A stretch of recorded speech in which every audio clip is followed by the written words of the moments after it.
Hey guys, my name is Kyle Mooney and I'm from One Up Adventures and Fly Products USA, and today I want to talk about FAR 103 and how it relates to us and paramotoring and how we can do things to keep the freedoms that we have in the paramotor community.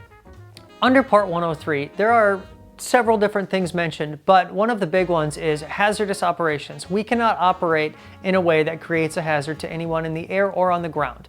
And with that being said, hazardous, as we like to say when we teach this, is in the eyes of the beholder. So because you're ripping around doing barrel rolls at 50 feet or 100 feet or 500 feet, to you it's not perceived as dangerous because you might do those things all the time, or you live in the desert, or for like us, we live in Lake Wales, Florida, and we have the ability to go out and do these kinds of things without drawing any attention.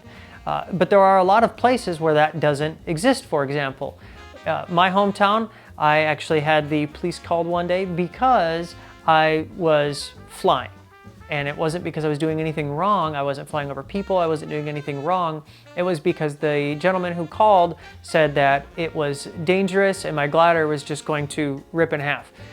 As we all know, that's not the case and that's not how that works, but it brings up a good point of hazardous operations. Hazardous is just in the eyes of the beholder. So take that into account when you're doing things, whether it's flying low over a field behind, let's say, a housing development. There's a lot of housing developments around with a lot of fields around those, and they're beautiful to fly in, and you might even live in the development.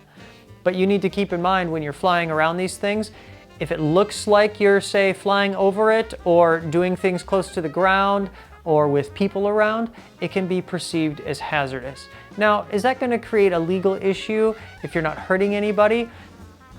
It depends. Are you waking up children at 6 a.m. because you wanted to go fly out of the field behind the housing development? Are you flying at 9 o'clock at night because it's summer and we can do that now because the sun sets quite a bit later? These are things that you need to keep in mind when you are going to be flying. And under Part 103, we really want to be careful of those things. We want to make sure that in the eyes of everybody else that sees this, it's graceful, it's beautiful, and it looks like something that they would want to do. We don't want to go around scaring people, flying really close to their houses, flying over the parks, doing these things where it can be perceived as hazardous, and quite frankly, it can be dangerous if you're pushing that envelope in a way that doesn't need to be pushed. The last thing I want to hit on in 103 that really seems to stir the pot sometimes is congested areas. Now, a congested area is considered one or more persons.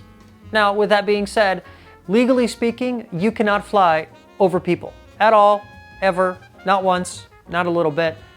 You can't get right over them, and that's the law. That's how they do it. FAR is designed to protect those of us on the ground when we're not flying, or the bystanders. And with that being said, if you're going to be in an area where it is more congested, you're not going to fly over that area, but you're going to be in the area.